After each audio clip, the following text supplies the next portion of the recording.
I know math is not the Conservative Party of Canada's forte. And the budget will balance itself. So,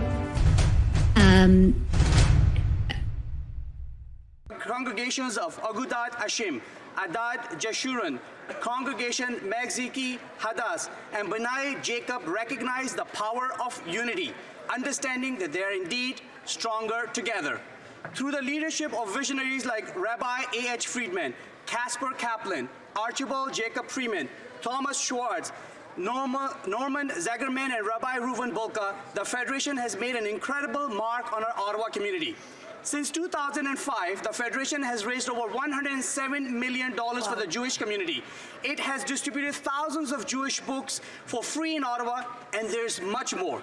The history of the Jewish Federation of Ottawa is a testament to the strength and resilience of the Jewish community in the face of adversity. In times of strain like now, the Federation continues to lead the fight against prejudice, discrimination, and anti-Semitism. Congratulations to Jewish Federation of Ottawa for their community building and service.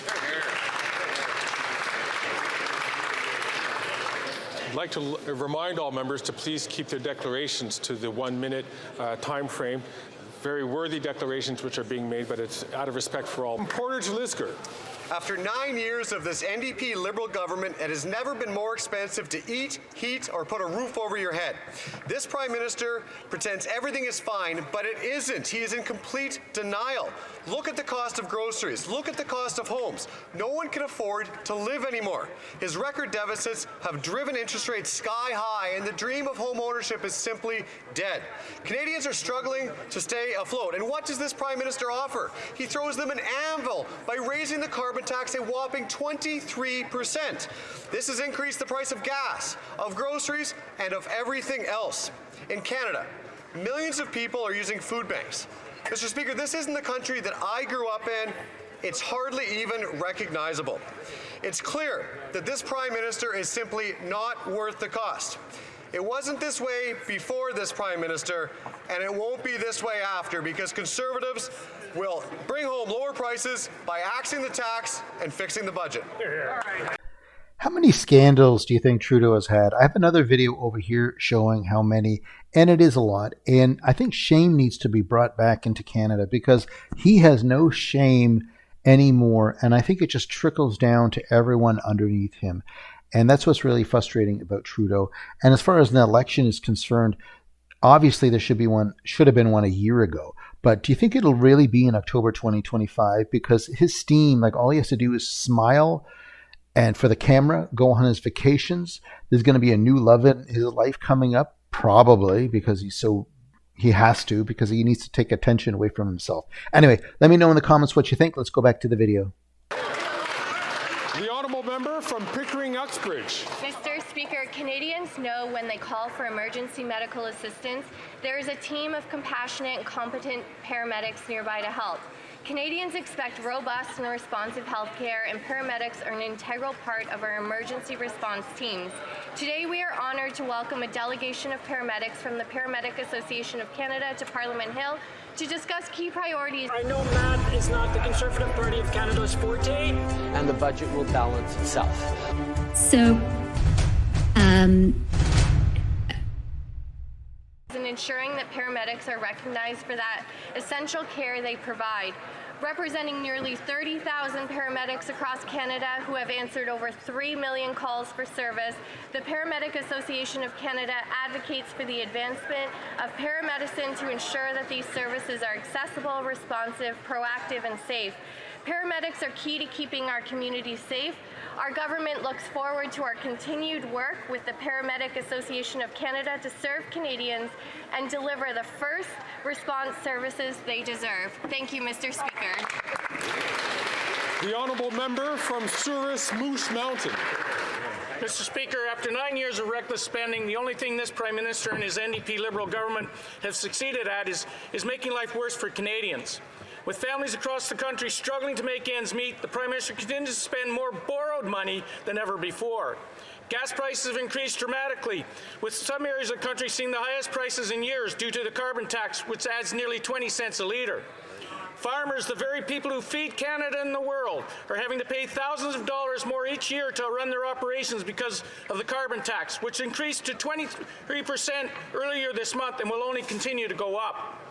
Given his inflationary spending that drives up the cost of everything and he keeps interest rates high, it is no wonder that Canadians are poorer.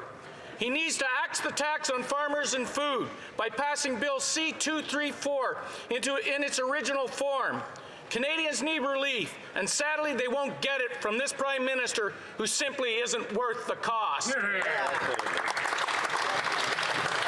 The honourable member from Caribou, Prince George. Mr. Speaker, the leading cause of death for children in British Columbia is overdose. Overdose accounts for more deaths in BC than homicides, suicides, accidents, and natural disease combined.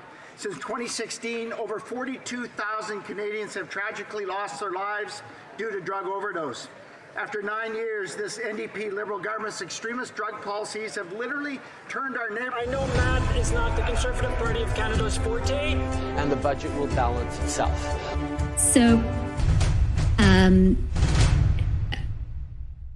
neighborhoods into war zones, and statistics have tripled. Yet, unbelievably, they want to go even further and make cocaine, meth, heroin, crack, and fentanyl legal. Hard drugs are being used in playgrounds, parks, coffee shops, and even hospitals. David Eby's NDP have finally admitted that this Prime Minister's extremist drug policies have utterly failed, leaving ruined lives and grieving families in its wake. This Prime Minister must end his failed drug experiment today, or better yet, step aside and let a common sense Conservative government fund treatment and recovery to bring our loved ones home. L'honorable député d'Alfred Pelland. The honourable member for Alfred Pelland. Mr. Speaker, on this last day of Cancer Awareness Month, I'd like to highlight not only my personal history, but also the history of thousands of people from Laval.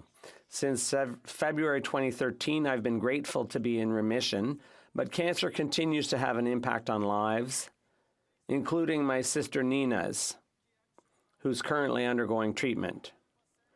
The community of Laval is resilient and full of courage and determination. Every year, families, friends, and neighbors join in the fight against this devastating disease.